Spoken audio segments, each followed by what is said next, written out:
La Llorona, the Weeping Woman, is probably the most famous legend in the entire Spanish-speaking world. For that reason, this story needs no introduction, as it is almost certain that you already know the tale of this ghost who wanders through the nights, lamenting while she cries out in pain for the loss of her children. However, in all the years I have been creating horror content, telling stories, and exploring legends, I have encountered a rather curious phenomenon. I believe this is the figure with the most variations throughout Mexico, Central and South America, and even Spain.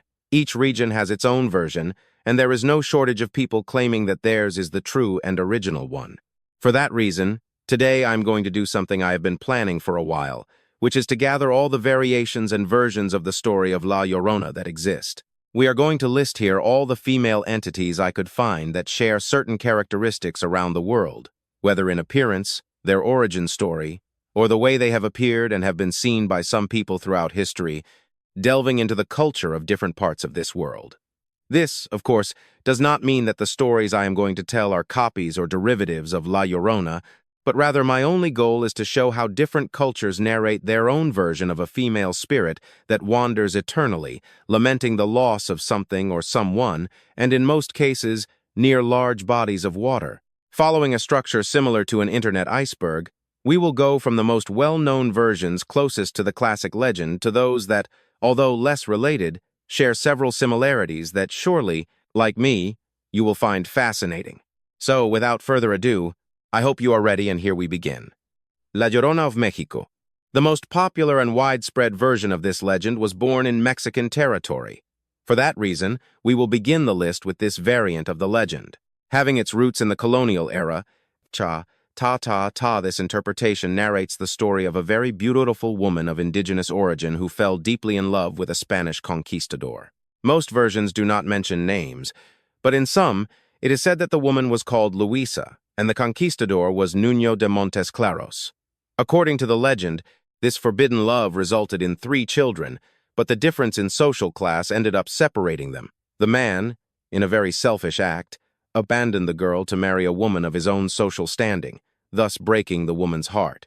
Blinded by desperation and rage, she took her children to a river near Lake Texcoco, where she drowned them before taking her own life. This act marked the destiny of her soul, condemning her to wander. She has been seen roaming the rivers that cross the central region of Mexico and the ancient Tenochtitlan, as well as the alleys during the nights. Her lament, searching for her 2 little ones, resonates with a phrase, "Ay, mis hijos, oh my children." Some variants point out that La Llorona seeks to take the children she finds wandering at night, believing them to be her own children. Others warn that if a man crosses her path, he could suffer her fury, as she harbors deep resentment toward the one who was the father of her children. As is normal with any legend, even within Mexico, there are different variants of this tale, although mostly, what changes most is the time when it happened and also the place, since in different states of the country, people relate that the drowning of La Llorona's children occurred in different rivers, lakes, or even beaches. Something interesting to highlight is that, although it is not a variation of the legend, on the highway that connects Guanajuato with Dolores Hidalgo, there is a place known as the Tomb of La Llorona. This had its origin in the mid-19th century, when the inhabitants of the place began to report the wailing of a woman that, in 1850, caused the fear of those who lived there to spread to more places. The legend took on such relevance that in 1913, the authorities decided to erect a monument in honor of this specter in the hope of thus managing to appease her soul. According to local tradition, the woman's body rests in the town of Dolores Hidalgo, where it was even visited by emissaries from the Vatican to perform an exorcism and end the suffering her presence caused among all the inhabitants there. Finally, it should be noted that although the colonial interpretation of this legend is the most popular version, many researchers believe that it has even older roots, possibly linked to pre-Hispanic beliefs of Mesoamerican cultures. La Llorona of pre-Hispanic Mexico. It is thus that we move to ancient Tenochtitlan in the pre-Hispanics era. At that time, the Mexicas spoke of a female deity known as Cihuacóatl, whose name means snake woman or female serpent in Nahuatl. This deity was the protector of the earth, fertility, and childbirth, but she was also linked to death and the underworld. According to the chronicles of Fray Bernardino de Sahagún, Cihuacóatl was a figure deeply adored, respected, and also feared. Her appearances near Lake Texcoco were considered omens of great tragedies for her children, that is, her people. It was said that upon appearing in the lake, she would lament with phrases like, "Where shall I take my children?" This weeping, according to the Mexicas, not only expressed her pain as a mother but also the collective suffering of a people facing imminent destruction. Therefore, when Moctezuma and his people heard the laments, they considered it a warning of the end of their empire. In fact, the fall of Tenochtitlan at the hands of the conquistadors was seen as one of the catastrophes that this goddess had anticipated with her laments. In one of her last appearances, she was described as a white figure with long black hair who dragged a cloth dress that seemed to float just above the lake. Her scream on that particular occasion was described by witnesses as pitiful, piercing, and overwhelming. Cihuacóatl was also the patroness of the Cihuateteo, spirits of women who died during childbirth. These souls, considered sacred warriors, returned on specific days to wander through crossroads, launching laments that could be lethal to those who heard them, especially children. Crossroads, due to their spiritual significance, became feared and revered places, and the passage of the Cihuateteo was marked with offerings to try to appease their fury.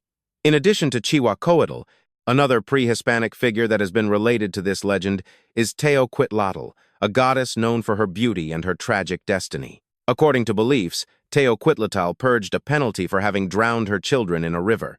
However, this figure possessed a very creepy characteristic. If someone managed to look her in the eyes, her face would begin to transform, changing into that of an animal, similar to what is known that Nahuales do.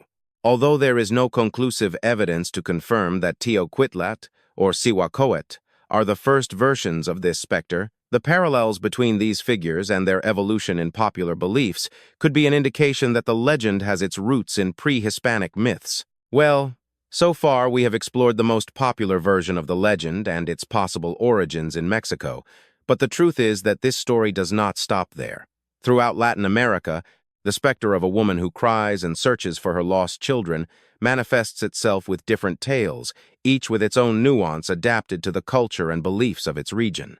Below, we are going to take a small trip across the continent to learn about all these versions, highlighting the differences with the Mexican version, as well as the changes in their origin and the particularities that make them a unique story within each region. La Llorona of Guatemala. In Guatemala, the legend of La Llorona is one of the most popular and shares many similarities with the Mexican version. It is said that her spirit wanders at night lamenting for her children and appearing near rivers or lagoons before vanishing. However, her origin story is quite different. The most well-known version says that her name was Maria, a Creole or mestiza woman of high status who, despite being married, was having an affair with a field hand from the estate. From this relationship was born a son, Juan de la Cruz, whose existence endangered her reputation. Fearing the scandal, Maria took the child to a river and drowned him with her own hands. Shortly after, consumed by remorse, she took her own life in the same place. As punishment for her acts, she was condemned to wander eternally searching for the child she herself had eliminated. Since then, her wandering soul roams the streets and bodies of water of Guatemala, lamenting with her unmistakable cry, saying, "I, Miss Hijos." It is said that if her lament sounds far away, she is actually near, and if it seems close, it means she is far away. This characteristic is very interesting because it is shared with another Latin American legend known as El Silbón, where it is also said that if you hear the whistling nearby, it means the creature is far away and vice versa. On a personal level, I can tell you that I only started hearing people say that La Llorona's weeping had this special characteristic a few years ago, but according to what I have heard from people close to me and on the internet, it seems to have been in the collective imagination for many years, at least here in Mexico, and from what I was able to research, also in other South American countries. La Llorona of Honduras. In Honduras, the legend of La Llorona has been passed down from generation to generation and presents some interesting variants. She is described as a tall, thin woman dressed in white with long black hair and a skeletal face. She appears in rivers, streams, and lonely roads, and her lament changes from a shrill laugh to a chilling cry in a matter of seconds. The most popular version says that she was a humble woman who was left alone with her 3 children after being abandoned by her husband, a man who was alcoholic and violent. One day, this man returned full of rage, causing terror in his family. In the midst of this chaos, the woman fell unconscious after being pushed by the husband, but by the time she woke up, her children had already disappeared. Thus, the girl spent the rest of her life searching for them without success, and died consumed by sadness. Since then, her spirit keeps wandering, still in search of them. In another version, La Llorona was a young woman who, after becoming pregnant out of wedlock, decided to terminate her pregnancy, and as punishment, her wandering spirit kept hearing the baby's cry, which led her to absolute madness. La Llorona of Costa Rica and Panama. In Costa Rica and Panama, the legend of La Llorona is deeply linked to rivers and waterfalls. One of its oldest versions describes her as an indigenous princess, daughter of a Cihuacóatl king, who became pregnant by a Spanish conquistador. Her father, upon discovering this, threw the baby down a waterfall and told the young woman to wander eternally searching for him. Since then, travelers claim to hear her laments on the quietest nights. In another version, it is said that she was a mother who, gripped by madness or desperation, drowned her own child in a river. Some narratives present her as a harmless spirit that only seeks her child, while others describe her as a vengeful entity that attacks everyone she confuses with her betrayer. In the Bribri and Cabacar mythology of Costa Rica and Panama, there are entities called Itzo, that is, female spirits linked to rivers and mountains that emit laments when a child is about to die. The word Itzo means both La Llorona and Tulevieja, thus connecting this legend with other figures of local folklore. But we will talk more about the Tulevieja a little later. La Llorona of Nicaragua. In Nicaragua, the legend varies in different regions. One version says that La Llorona was an indigenous woman from Moyogalpa who married a Spaniard and had 2 children. This was despite the warnings of her mother, who told her, and I quote, "One must not mix the blood of the slave with the blood of the executioner." However, upon discovering that her husband was cheating on her with another woman, the girl's rage led her to drown her own children in Lake Nicaragua. Shortly after, repentant, she took her own life in the same place, and since then, her spirit wanders searching for them. Another version, more similar to the Mexican one, narrates that she was an indigenous woman abandoned by a Spaniard. Devastated and ashamed of the pregnancy, she threw the baby into the water. However, in the depths of the river, her son shouted, "Oh, mother!" and that echo chased her until she went mad. Today, many say they hear her lament both on the banks of rivers and in some lagoons within this country. Announcement about the new book. Hello, inhabitants. We invite you to the presentation of our new book, 99 Short Horror Stories, which we will be doing in Mexico City. This will take place at the Elena Guerrero Cultural Center on February 28th at 6 p.m. The place is located more specifically at 43, Fernández Leal Street, Barrio de la Concepción, in Coyoacán, Mexico City. Admission is completely free, and there you can get your book, as well as a signature and a photo. See you there. La Llorona of Colombia. In Colombia, the story of La Llorona is one of the most terrifying versions that exist. It is said that after ending the life of her newborn son, she abandoned him near a small stream where the current carried the body away. After this, her spirit remained trapped in the world of the living as punishment, condemned to wander through valleys and mountains crying for her own crime. But unlike other versions, in some regions of Colombia, it is said that La Llorona carries her child, already lifeless, in her arms, rocking him with an expression of anguish and also madness while shedding tears of blood over him. She is described as a terrifying skull with empty sockets where a pair of incandescent balls can be seen constantly spinning. Her hair is long and black, although in some versions it can be silver or even gold, and it is said that it is infested with insects. It is said that La Llorona appears on lonely paths, rivers, and cemeteries, especially on full moon nights or October 31st.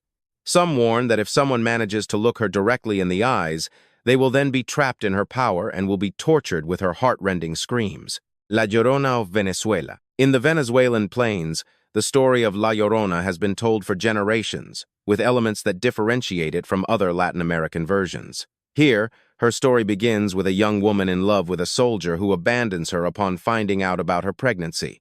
Unable to care for this child and desperate because of his incessant crying, the woman suffocates him with her own hands.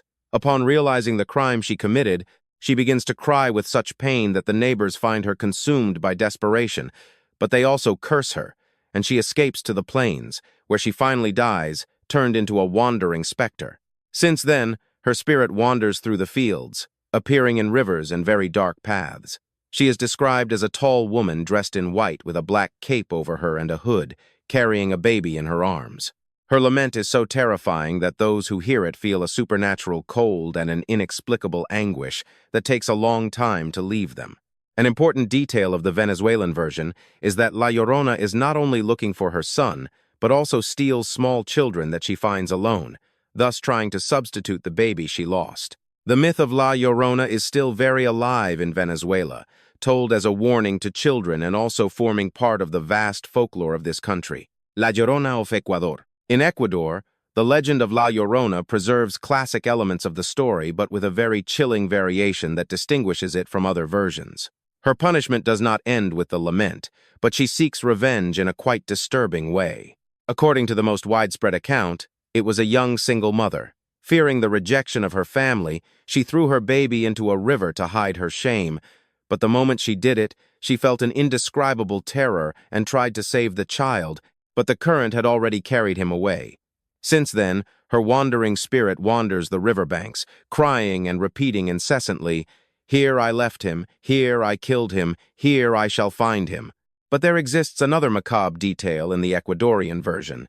It is said that when the mother finally found her son's body, she discovered that he was missing his little finger. That is why in her eternal condemnation, she not only looks for her son but also attacks those who cross her path, cutting off this finger as a kind of revenge. Some tales describe her as a harmless presence, simply looking for her baby. But in most versions, her appearance is a bad omen capable of confronting people and bringing them illness and misfortune or causing the death of those who hear her. Her image is also very disturbing. She is a slender, tall figure dressed in white with her face covered and floating in the air without touching the ground at any time. Her weeping not only terrifies those who hear it, but even animals like dogs go mad and howl desperately when they feel her presence. This myth has served as a warning for children not to go near the rivers.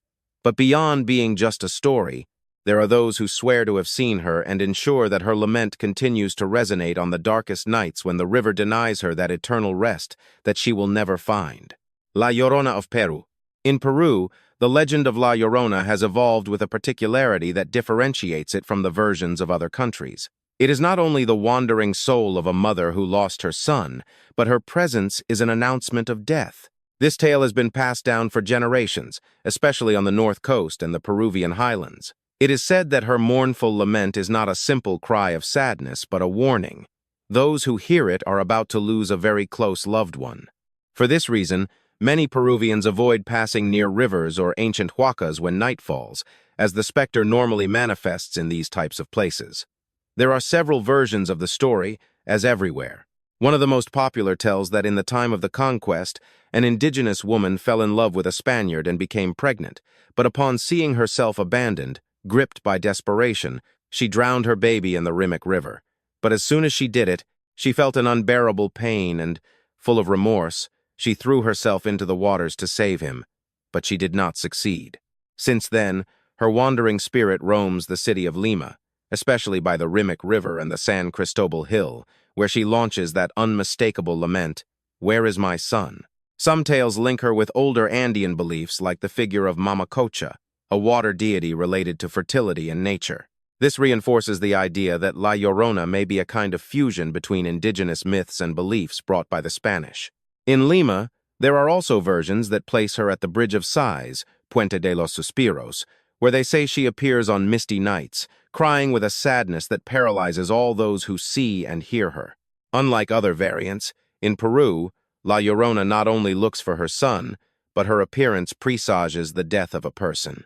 Her story has been used as a warning to avoid abandoned places, and there are those who claim that her laments are still heard in the oldest alleys of the capital of this country, La Llorona of Argentina. In Argentina, the legend of La Llorona is one of the most widespread stories within national folklore. Its history is similar to that of other Latin American countries, but with a quite particular twist. She is described as a vengeful spirit. The most well-known version says that a woman, after being betrayed by her husband, entered a state of madness and took the lives of her own children. Gripped by remorse, she also ended her own life. However, death did not want to grant her eternal rest, and thus her spirit remained trapped in this world, condemned to search eternally for her children and also to punish all those who defy her. Unlike other versions, in Argentina, it is believed that La Llorona not only cries for her children but also attacks all the unwary. Her screams are heard on rural roads and rivers, and it is said that her appearance is associated with bad luck. There are provinces where it is said that she chases night owls, because if a man returns home late after a night of partying, he might encounter a woman dressed in white on the road, and if he has the bad idea of approaching her or looking at her, she will jump onto his horse or onto his back, hugging him with force until he freezes with terror. There are also stories in which it is said that this curse can even cause death. One of the most emblematic places where the presence of this spirit has been reported is the Royal Road, Camino Real, a historic route where, according to the locals, La Llorona appears on full moon nights, crying and calling her children. There are also testimonies of sightings in Cordoba, Buenos Aires, and Santa Fe. In Santa Fe, for example, her story has become part of the urban imagination. It is said that her weeping is heard frequently in old neighborhoods, and there are those who claim that she runs on the roofs of houses when no one is looking at her. Although skeptics ensure that it is only about animals like cats, many neighbors have reported terrifying experiences with this strange spectral figure. Unlike other versions, in Argentina, La Llorona is not only a wandering soul but an entity that is actively looking to hurt others. La Llorona of Chile. In Chile, the legend of La Llorona has a different interpretation than in other countries. Instead of being only a wandering soul looking for her children, her presence is linked with what is after death. It is said that La Llorona appears every time someone is about to die, being visible only to certain people, children, the Machis, that is, Mapuche shamans, and also some animals, especially dogs that howl in a pitiful way when she is manifesting. There are versions where she is described as a compassionate soul whose purpose is to share the pain with the families of the deceased to try to alleviate their suffering. Her footsteps mark the path that the soul of the deceased must follow to the beyond and the cemeteries. Her tears form a puddle on the ground, indicating the exact place where the grave must be opened. However, there are versions that present her in a more sinister way.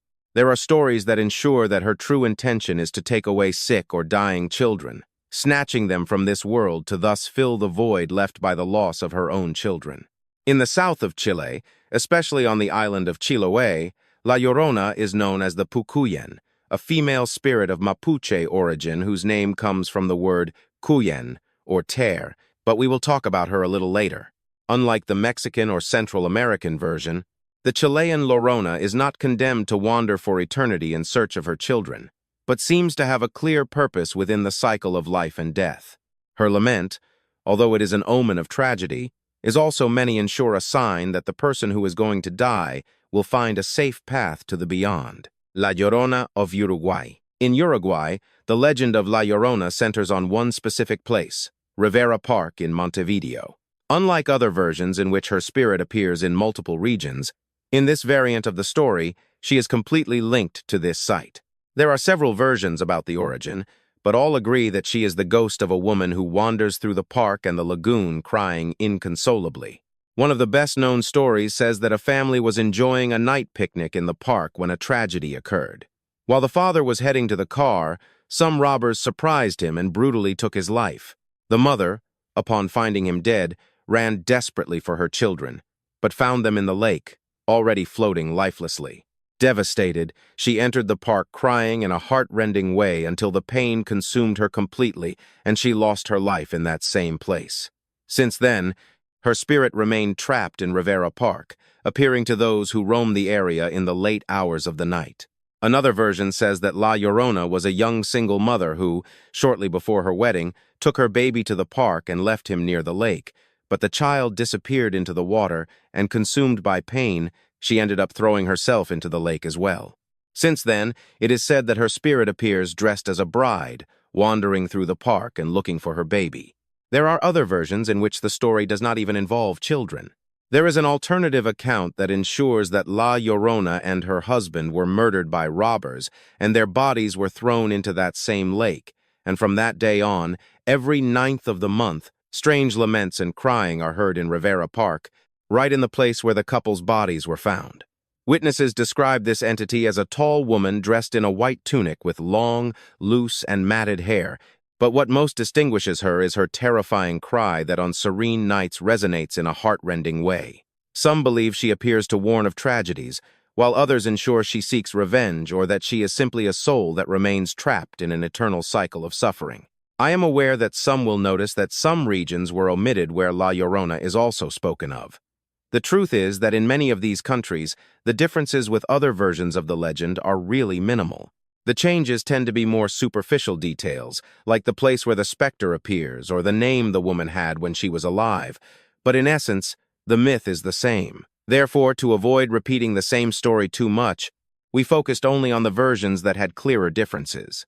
However, if you know another variant that I did not mention and that you think deserve to be in this video, I would love to read you in the comments or through my social networks, where I am as @KevinMaskman. Now, as I mentioned at the beginning, in different parts of the world, including America, there are other spectral figures with surprisingly similar stories. Women condemned to wander for eternity crying for a tragedy. Some seek revenge, others just want to punish the living, and a few only seem to exist to remember the eternal suffering they are going through. Below, we are going to explore those stories that, without being La Llorona, are very similar legends. La Ploranera. Now we cross the Atlantic Ocean to arrive at Spain, where perhaps to the surprise of many, the story of La Llorona has also found a place in the collective imagination. The most widespread version tells the story of an Inca princess who traveled with the conquistadors and fell in love with a Spanish nobleman. Upon becoming pregnant, society rejected him, and fearful for his reputation, he abandoned the woman and married an aristocrat. Desperate, the woman drowned her child in a river, but the remorse led her to take her own life. Since then, her wandering spirit roams the rivers and streets of Spain dressed in white and with that unmistakable cry, appearing at sunset and vanishing with sunrise. However, this legend is usually related or directly intertwined with that of another entity, at least in some areas like Catalonia, the Balearic Islands, and Valencia. There, the story changes. La Llorona is known as La Ploranera, and her story is situated in more recent times, during the Franco dictatorship. It is said that a gypsy woman fell in love with an Englishman of great wealth with whom she had several children. For years, she waited anxiously for his return from the long trips he made. But one day, she discovered a bitter truth. The Englishman had married a woman of high society who could not have children, and worst of all, he had ordered that hers be snatched from her. Terrified by the possibility of losing her children, the woman escaped with them to the sea. She boarded an old boat in a desperate attempt, but a sudden storm caused them to capsize. Lamentably, both she and the children drowned in the waters of the Mediterranean Sea. And since then, La Ploranera not only wanders through Spanish cities but also appears on the coast, emerging from the sea on nights where there are storms. Fishermen claim to have heard her crying over the waves, while some night travelers claim to have seen her silhouette roaming the lonely paths in Mallorca, Barcelona, and Valencia. La Viuda del Farol, the widow of the lantern. We will return to America. Here, among the many legends of women condemned to wander in pain, there is one in Ecuador that stands out for its tragic story and for the unmistakable image with which it appears. La Viuda del Farol.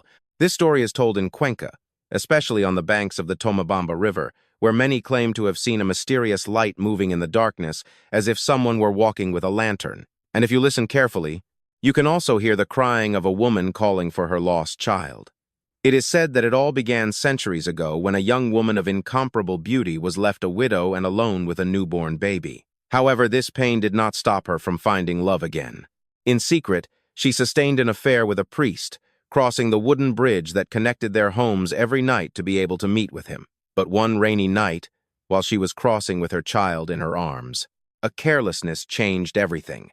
The small child slipped and fell into the turbulent waters of the Tomebamba. The desperation consumed her. She spent the entire night looking for him, lighting the way with a kerosene lantern. But the river by that time had already carried her little one away. Since then, crazed by the guilt, she roamed every night the riverbank with her lantern in her hand, calling for the child she could never find. Time passed and the tragedy ended up breaking her spirit. The woman took her own life, but her torment did not end. Even today, many claim to have seen her light in the distance, moving through the fog of the river. It is said that La Viuda del Farol is still looking for her child and that her specter only manifests before those who, like her, have been unfaithful in the darkness of the night. La Ciguanaba. La Ciguanaba is one of the most terrifying and intriguing legends of Mesoamerica, with many similarities to La Llorona but with a completely different story and function. Her origin, variants, and cultural significance are so extensive that they could really give for an entire separate video. At first glance, La Ciguanaba is a woman of great beauty with long, silky hair, dressed in a white nightgown or, in some versions, completely naked. She appears on lonely roads, rivers, or remote places, attracting the men who wander at night, especially womanizers and unfaithful men. These, bewitched by her charm, begin to follow her without hesitation. But when she decides to reveal her true face, what they find is not the beauty they imagined, but a chilling image, a human skull, or, in most versions, the head of a horse with jaws open in a silent scream. Really, the origin of this legend is uncertain. As with La Llorona, there are versions where they link her to Cihuacóatl, but with the arrival of the colonizers, the legend acquired European elements, merging with tales of lamias and ghostly laundresses who attracted men to destroy them. It is also believed that her story was used by the Spanish as a warning to control the behavior of the indigenous and mestizo population, especially that of men who went out at night in search of forbidden beings. The myth really varies in each country. For example, in Guatemala and El Salvador, it is said that she was a woman punished by the gods for having neglected her child and for being unfaithful, but in Honduras and Mexico, her appearances have a more demonic tone, turning her into an entity that punishes not only unfaithful men, but any man who has the bad luck to cross her path at night. In some versions, La Ciguanaba also appears to children wearing the face of their mother to thus attract them and then abandon them in the forest. Although generally, it is said that she seeks to punish womanizing men. There are stories in which this entity manifests without apparent reason, sowing terror in anyone who sees her. Her victims can be left scarred for life, falling ill with fear or losing their reason directly. However, there are ways to escape. Some people say that it is enough to make the sign of the cross, while others ensure that one must shout Maria, chicken legs, for her to then disappear. In rural areas, it is believed that biting a machete forms a cross between the body and the weapon, protecting those who have fallen into her trap. Despite the passage of time, the legend of La Ciguanaba remains alive in the oral tradition of many countries. Stories of recent encounters make one think that even after centuries, her spirit is still wandering, searching for new victims. La Cigua.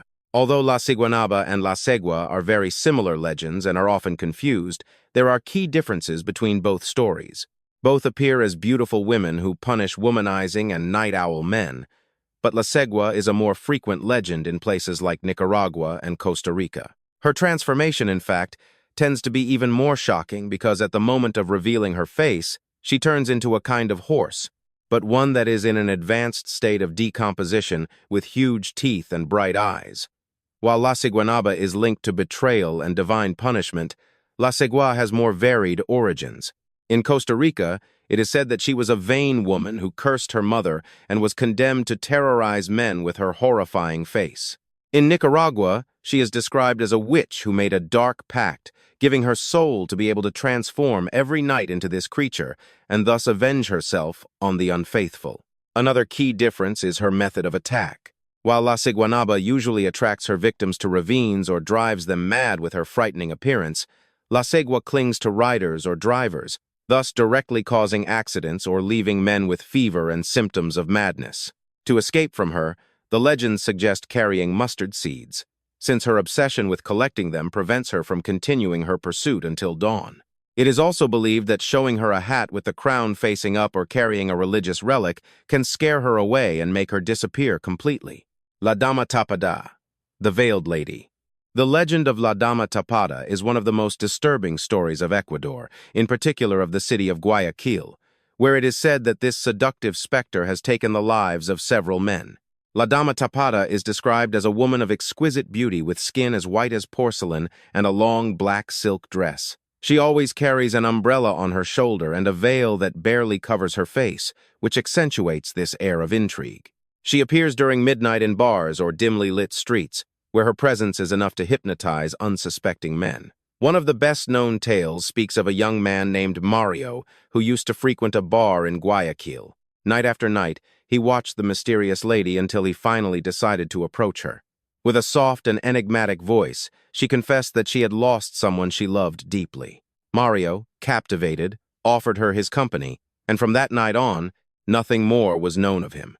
Days later, a friend of Onryō's met the same woman and, suspecting something, asked her about his friend.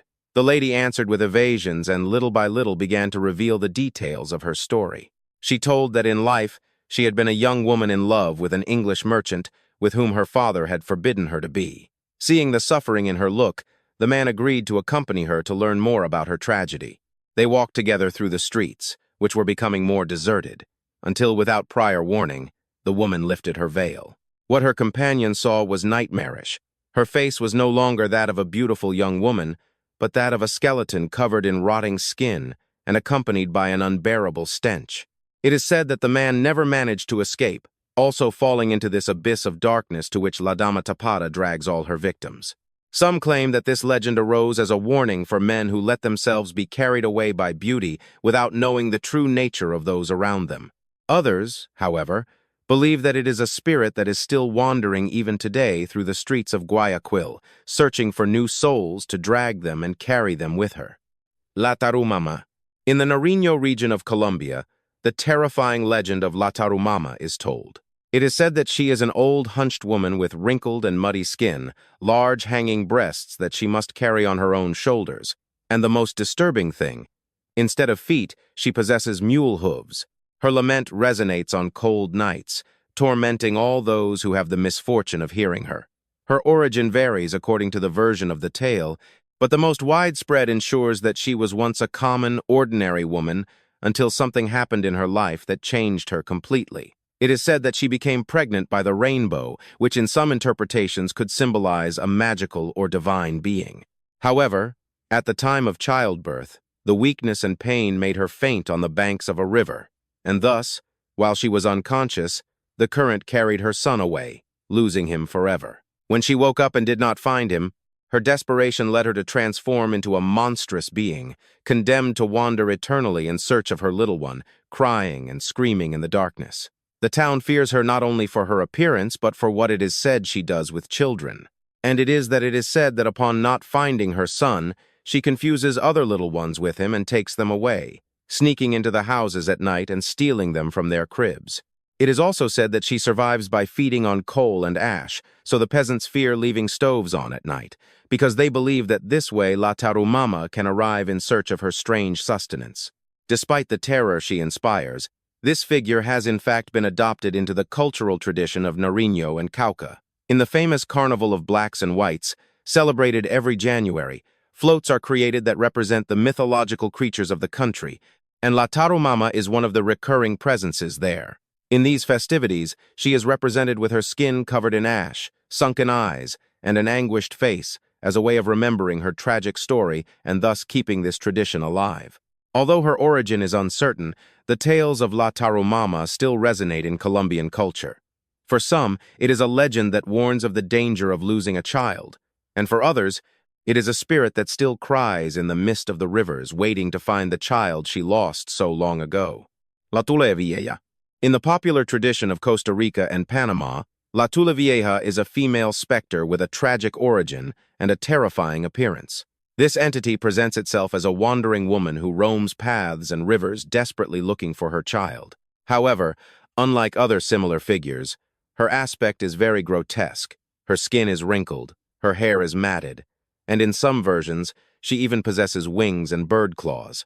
The most disturbing thing is the image of her huge, swollen breasts that drip milk, which attracts swarms of ants that follow her wherever she goes. This legend, like many others, has several versions. In one of the most widespread, La Tula Vieja was a young woman named Maria del Rosario who became pregnant by a man who abandoned her. Unable to face motherhood, she left her baby in a river so that he would lose his life. Over time, she repented and returned to look for him, but it was already too late. Gripped by remorse, she took her own life and was condemned to wander for eternity, searching for her child with her breasts, always charged with the milk she could never offer him. It is said that she haunts the towns, attracted by the crying of newborn babies, and that occasionally she steals them, confusing them with her own child. Another darker version presents her as a vengeful spirit. In this tale, her soul transforms into a hybrid creature between woman and bird with sparrowhawk legs and powerful wings. Her mission here is not only to look for her child, but to punish the lustful men who fall into her trap. These, seduced by her bare breasts, invite her to dance without knowing that in this way they have already sealed their destiny. When they touch her, a swarm of infernal ants emerges from this body, paralyzing the victim while the creature reveals her true form and begins to devour him. The myth of La Tulevieja also has indigenous roots, and according to this version, she was created by Cebu, the supreme deity, and inhabits the dark mountains, the raging rivers, and the waterfalls.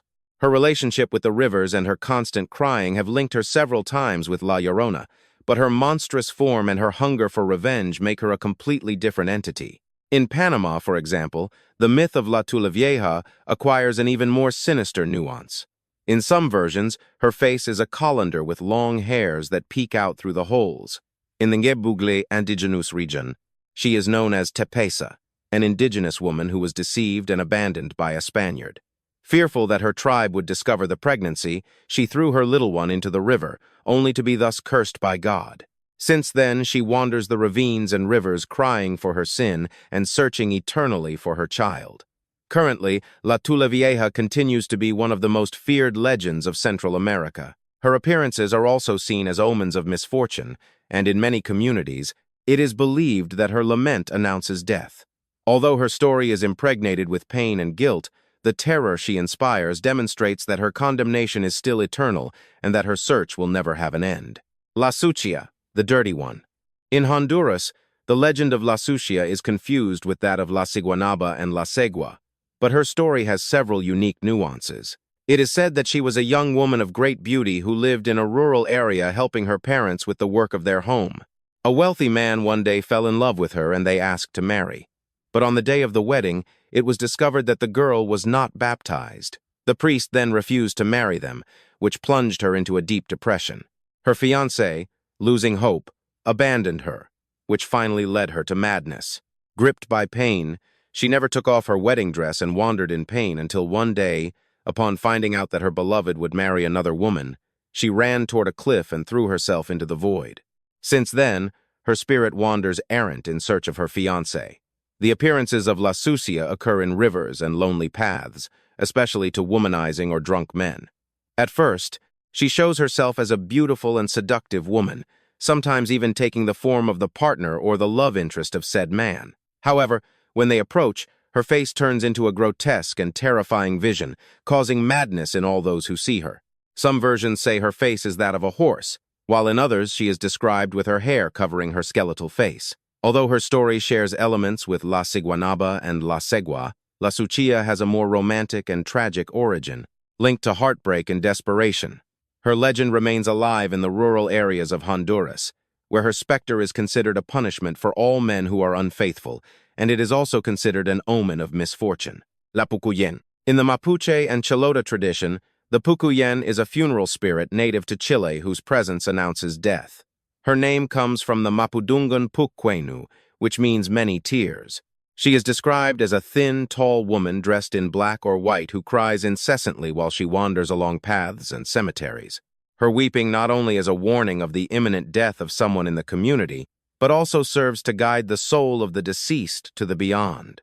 It is said that only those who are close to dying can see her, as well as the machis, the calcus, and certain animals with sharp senses. One of the legends about her origin tells that she cries eternally because they snatched her child from her at a very early age, while in other versions it is said that the child died in her arms. Her pain led her to wander without rest, thus becoming a specter trapped in pain. Her tears are abundant, and they are so many that they form crystalline puddles in the cemetery, marking the place where the grave must be opened for the next deceased. The Pucuyen not only cries for the dead, but also does so in place of those relatives who show little grief. Her lament ensures that the spirit of the deceased does not return to torment them for the lack of mourning. However, it is warned that if someone sees her without having the necessary metal, the vision will be very terrifying. Some beliefs affirm that as punishment for having lost her own child, on occasions she steals children from other mothers, confusing them with her own. Her story is related to several figures like La Llorona, but her role as a guide of souls makes her a unique presence in Chilean folklore. La Sayona. La Sayona is a female specter that stalks unfaithful men, punishing their infidelity with her presence. Her legend is native to the Venezuelan plains and has been passed down from generation to generation as a warning for all those who cheat on their partners. It is said that the name of this woman was Casilda, a jealous and passionate woman who was the victim of a cruel deception. A rumor led her to believe that her husband was cheating on her with her own mother. Blinded by rage, she ended the life of her husband and that of her mother. However, before dying, her mother cursed her, condemning her to wander eternally and to punish all unfaithful men. Since then, La Sayona appears as a beautiful woman with long black hair, dressed in a sayal, a coarse woolen garment. She approaches her victims, seducing them, only to transform into a monstrous image that fills them with horror, and it is said that her scream is capable of making the skin of everyone who hears it crawl. The myth has expanded to other regions with variations in the story. In Colombia, it is said that La Sayona was a woman named Llorona, who was punished for profaning sacred vestments, and as penance, she was converted into a demonic being that devours drunk men who fall into her trap. In Mexico, more specifically in Oaxaca, she is known as La Matalchihua or La Bandolera, and it is said that she attracts her victims toward ravines or thorny huisache plants to leave them there to die bled out. Some versions even affirm that during the colonial era, there were women who disguised themselves as La Sayona to see their lovers without being discovered. Despite her multiple interpretations, the message remains the same, a warning for those who betray and cheat because they could encounter this vengeful specter.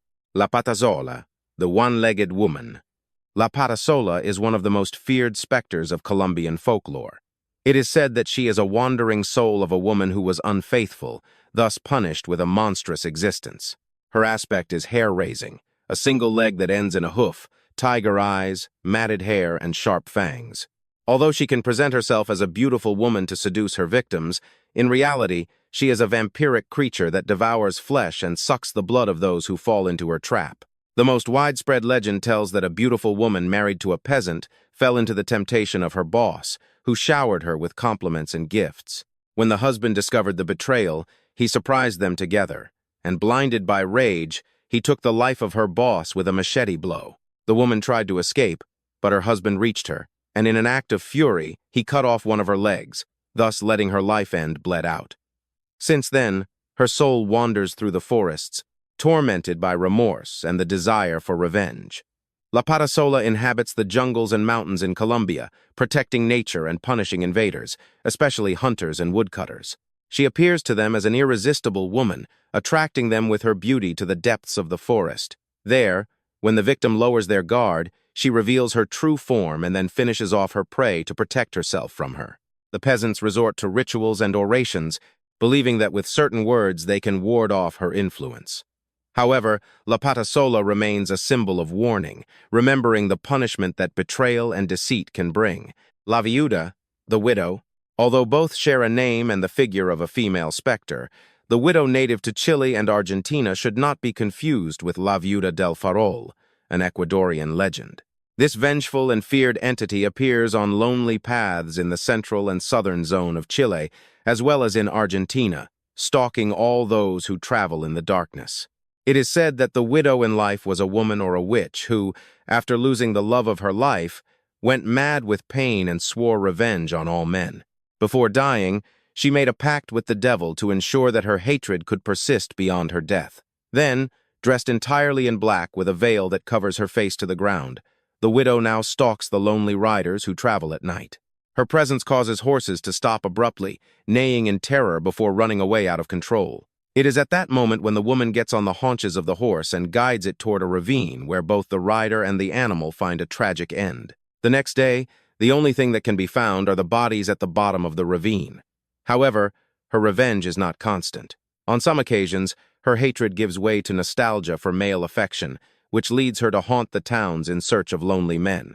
It is said that those who see her from the windows can distinguish her pale and skeletal face with bright eyes and long hair tied with a black veil. If a man pursues her or lets himself be seduced by her, he can end up in her arms living a night of passion, only to wake up with his body scratched, his clothes in disarray, and a sensation of confusion, very similar to drunkenness. In modern times, the widow no longer only stalks riders. Now it is said that she gets into automobiles driven by lonely men, especially if they have drunk or if they are unfaithful. Many affirm that her appearance has been the cause of numerous accidents on deserted highways, thus perpetuating her curse and also her eternal revenge.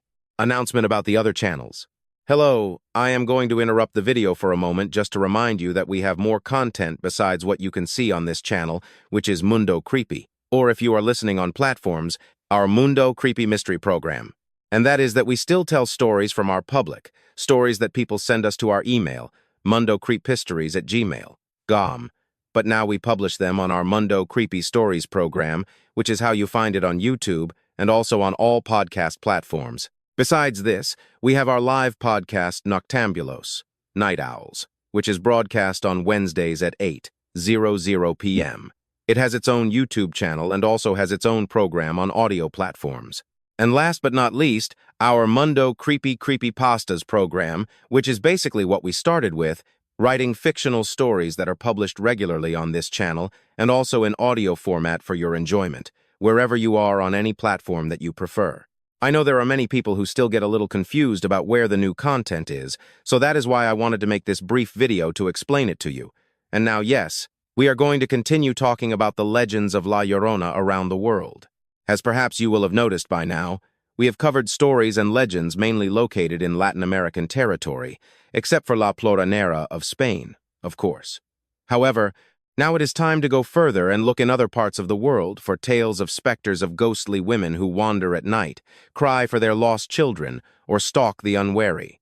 In this, the last part of this journey, we are going to explore some of these tales coming from Europe, Asia, and other corners of the planet, thus discovering the parallels they have with the legends that we have already known and the particularities that make them unique. Banshee. In Celtic mythology, the banshees are female spirits that announce death with a heart-rending cry. Her name comes from the Gaelic bean Side, which means woman of the mounds, in reference to the ancient stone sepulchres where it was believed that supernatural beings inhabited. Unlike other spectral entities that seek revenge, the banshees do not attack and do not hurt anyone.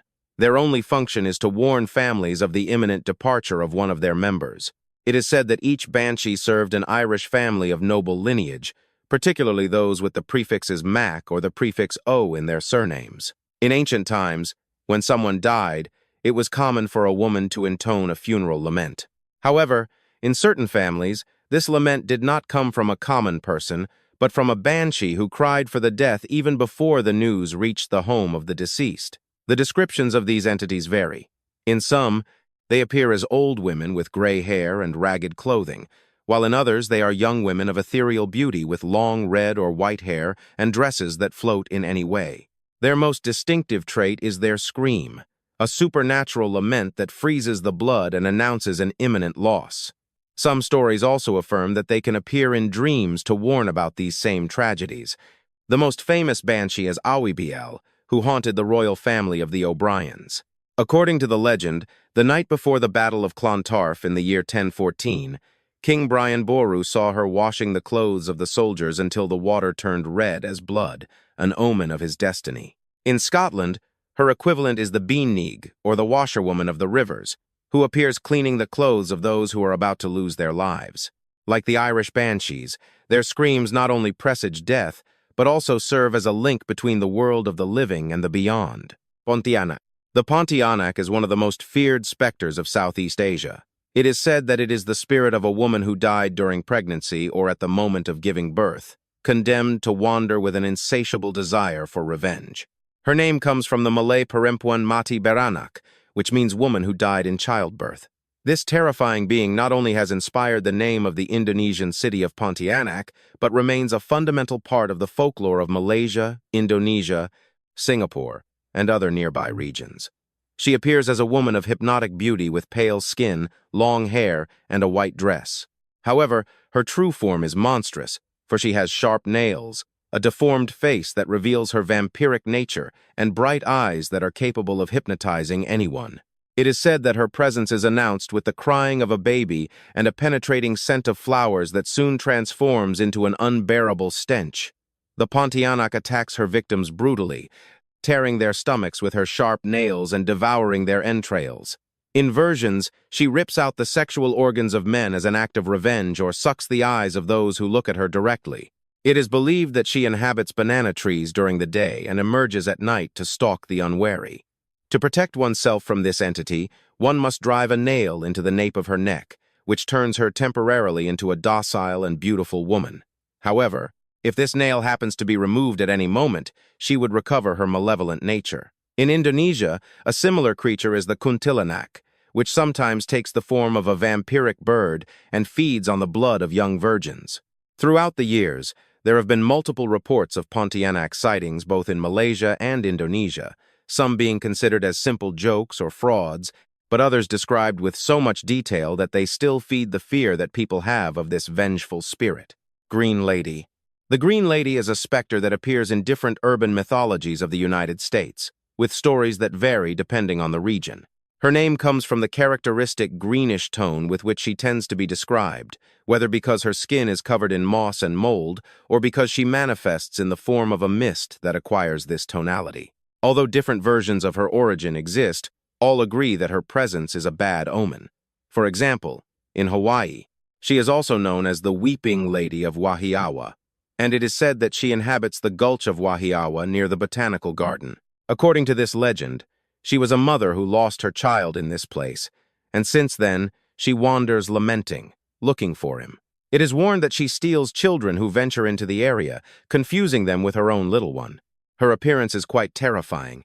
She is a female figure covered in moss and mud with bright eyes and sharp teeth. Some believe that she is related to the Kappa, a Japanese mythological being that kidnaps children to devour them. On the other hand, in Philadelphia, this legend has a different nuance. In the 50s, it is said that a female figure of green skin and hair was sighted in various schools, causing panic in the students. It was said that she had bright red eyes and long, sharp nails. Some claimed that she also carried a spear with her. Her story caused collective hysteria, with children hiding in closets, refusing to dress in green for fear of being attacked, and claiming to have seen her stalking in the patios or fire escapes. The Green Lady then became a horror phenomenon that marked an entire generation. While in Hawaii, her story is linked to loss and pain, in Philadelphia, it transformed into a nightmare, an urban legend that spread by word of mouth, fueling superstition and also fear. Onryō. In the Japanese country, something very particular occurs. Ghosts are not only common in traditional stories, but are organized into different categories depending on aspects like the way they died, their physical characteristics, and the places where they tend to manifest. Among all these categories, there exists one that shares many similarities with La Llorona, the Onryō. An Onryō, in simple terms, is a ghostly entity that returns from purgatory to the world of the living with a very clear purpose: to take revenge. Most of these specters are women who in life were victims of betrayal, abuse, or violence, especially at the hands of a man. Upon returning, these perturbed souls become incredibly powerful entities capable of causing tragedies, illnesses, or in some cases, even death. The interesting thing here is that, as happens with La Llorona, the Onryō do not always seek to take revenge directly on those who did them harm, but tend to discharge their rage and pain on innocent people who only have the bad luck to cross their path. In Japanese folklore, the Onryō not only carry an aura of revenge but are linked to specific places like temples, lakes, or houses. Another detail that resembles the spirit we know as La Llorona, whose link with rivers and other masses of water is a main characteristic.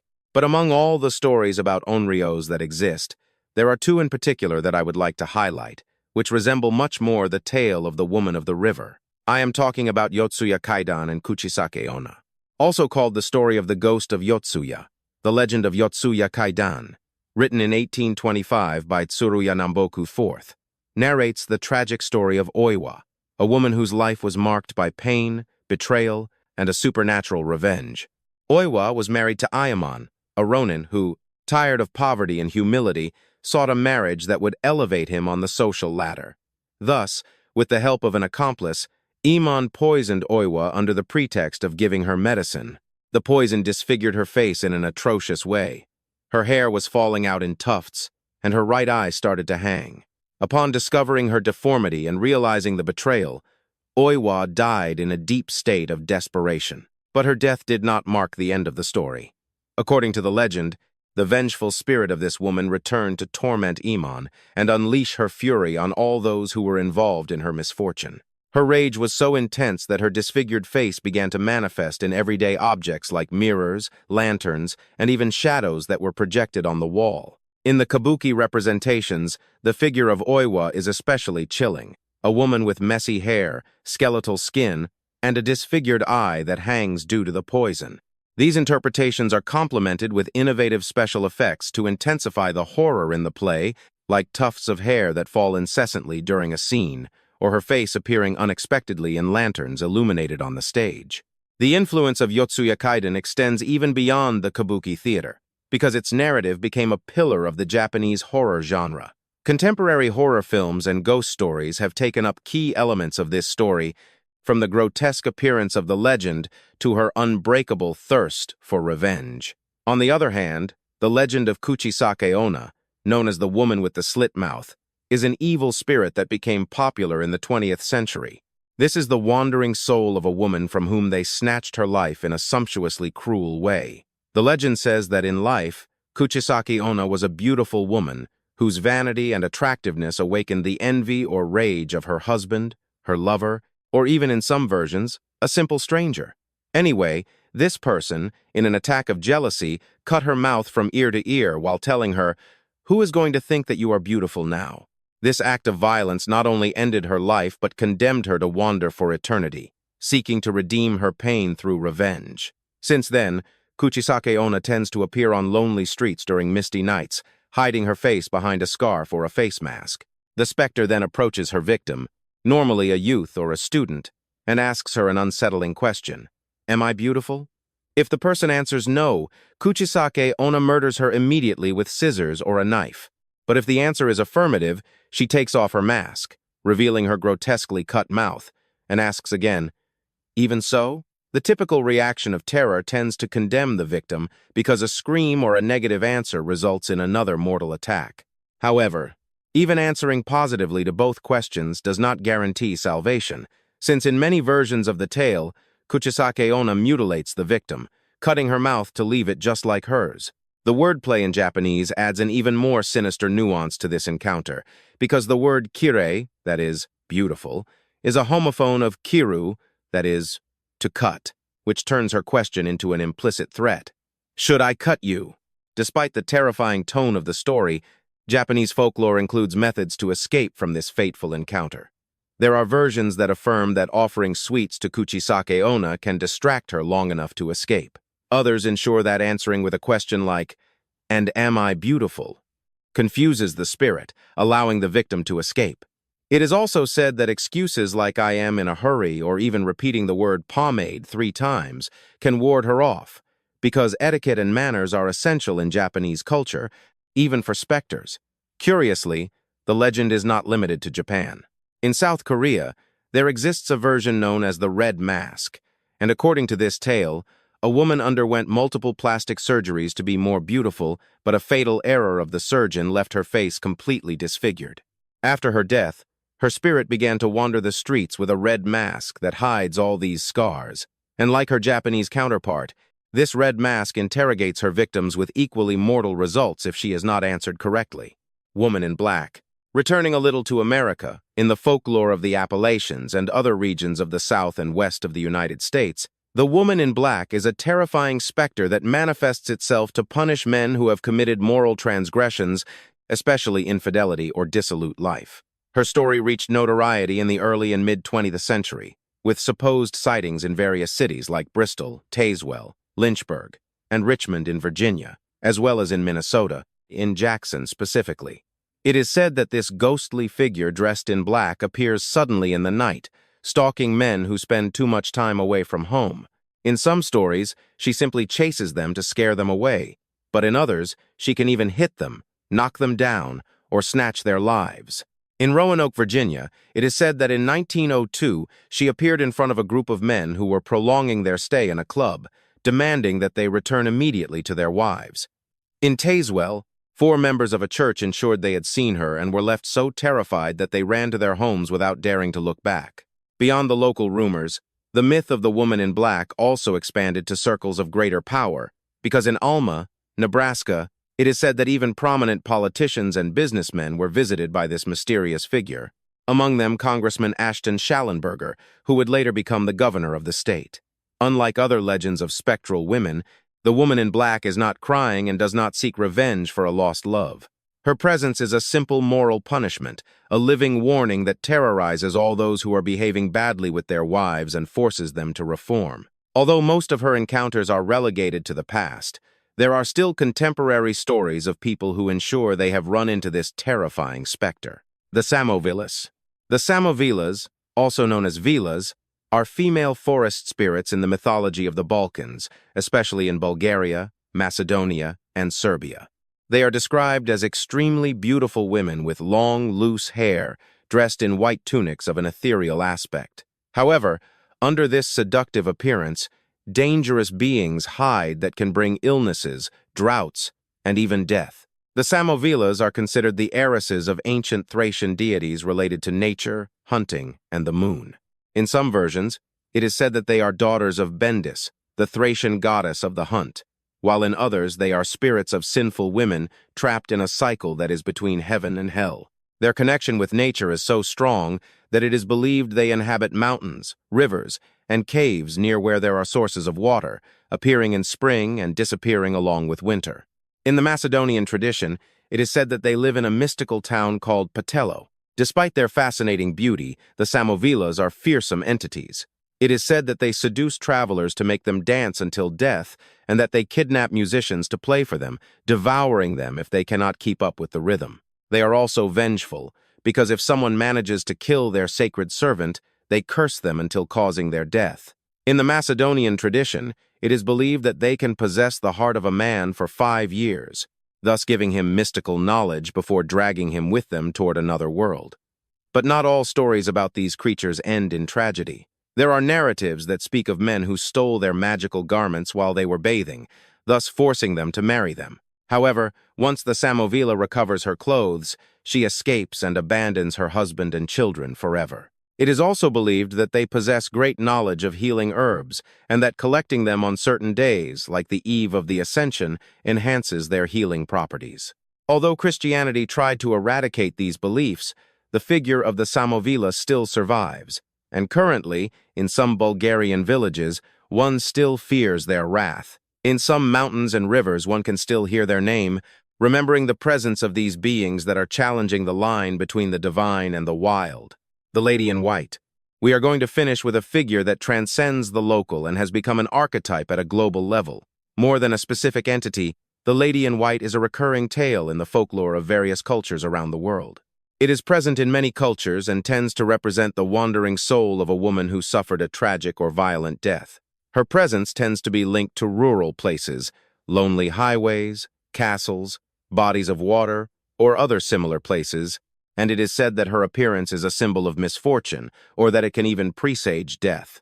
La Llorona could well fit, as with the Onryōs, within the figure of the Lady in White, but with time, countless versions of this entity have arisen in different countries, and each one has its own particularities.